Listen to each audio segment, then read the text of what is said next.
Hi everyone, so it's Liz here speaking. I'm a researcher from the Open University, and we're really delighted to have a chance to talk to you about some research we did earlier this year, which was focused on looking at what self-advocacy groups had been doing to support people with learning disabilities during the pandemic, particularly around their health and well-being. So I'm going to pass over first of all to my colleague Lorna, who's going to do the first part of the presentation, then we'll move to Shaun, and then I'll come in at the end, and it'll take about 5 minutes. Thank you. And sorry, a huge thanks to Learning Disability England as well for giving us the chance to talk to you all today. We're really grateful for the opportunity. Thank you. Hello, I'm Lorna. I think I've met quite a few of you. So just to start by giving you a bit of background to the research. So COVID-19 has obviously made life hard for a lot of people with learning disabilities. And we heard about self-advocacy groups who were doing lots of really amazing things to help people. So we decided to do some research to find out a bit more about what people were doing and what they'd found had worked well for them. Next slide, please.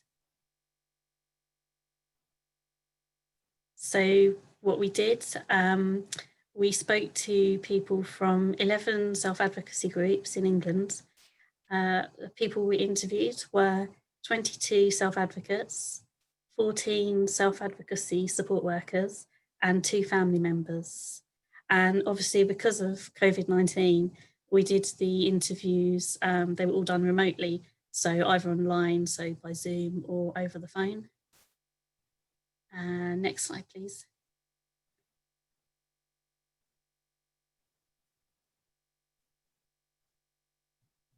Sorry, there we go. Thank you. And one of the main things that we found is that self-advocacy groups had got a lot of their members online really early on in the pandemic.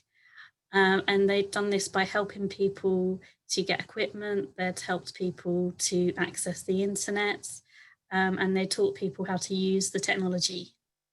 And this helped lots of people to stay connected during the pandemic. And people told us that this filled in a gap because other services didn't always manage to get people online as fast as this in the first lockdown. Pass you over to Shaun now. Thank you, Lorna. Offline help, but not everyone could get online. So many of self-advocacy groups set up phone rotors. They phoned their members regularly. Some people with learning disabilities said this was the only contact they had during lockdown. Next slide, please. Practical support. Self-advocacy groups played a vital role with sorting out and delivering medication, helping people do food shopping, and delivering food packages. Next slide, please. Supporting people with mental health and well-being. Self-advocacy groups did lots of things to help people with well-being. For example, organising fun events and activities on Zoom, sending out activities and information in the post, keeping in contact with people and reducing loneliness, putting people in touch with services they faced a mental health crisis. Over to you, Liz. Thanks, Shaun. So as well as supporting people's mental health and well-being, as Shaun's just described, all of the self-advocacy groups were also doing things to help people with their physical health, to maintain good physical health during the pandemic. So, for example, they helped their members to eat well by offering online cooking sessions. They were helping their members to keep fit and exercise during the pandemic by providing online fitness classes. And of course, we knew that was really quite early on. We knew how important that was during the lockdown, that people, wherever they could, needed to kind of keep mobile, especially if they were shielding. They helped people to get their medication, either by liaising with pharmacists or collecting medication on behalf of people. really importantly, self-advocacy groups were helping their members to access health services during lockdown, and also helping people to access those health services that had moved online, which obviously was a really big change that happened quite early on in the pandemic. And the other crucial thing that self-advocacy groups were doing, which government were not doing, was providing easy read information about the coronavirus and how people could keep safe and well. Next slide, please, Rachel. All of the self-advocacy groups we spoke to had spent a lot of time and energy helping their members to get the additional help and support they needed. And we call this signposting. So they spent a lot of time managing referrals to GPs for their members, and managing referrals to social services and also to food banks.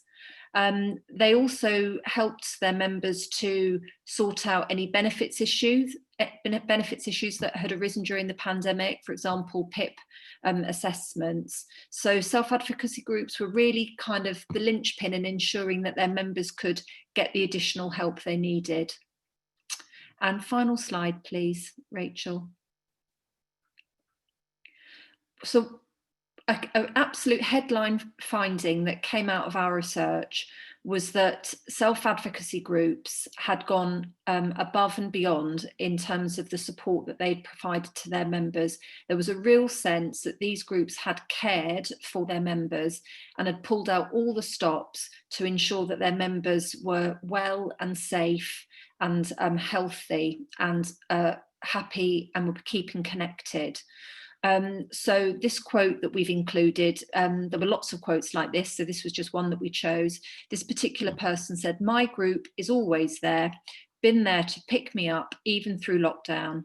They've been really good. I think they've overworked themselves to help other people." And this was reflected across all the groups we spoke to. And groups, as you all know, putting in extra hours, often providing cover 7 days a week at the real high point of the pandemic. So I think it's really important to acknowledge that additional work that the self-advocacy groups put in to support their members.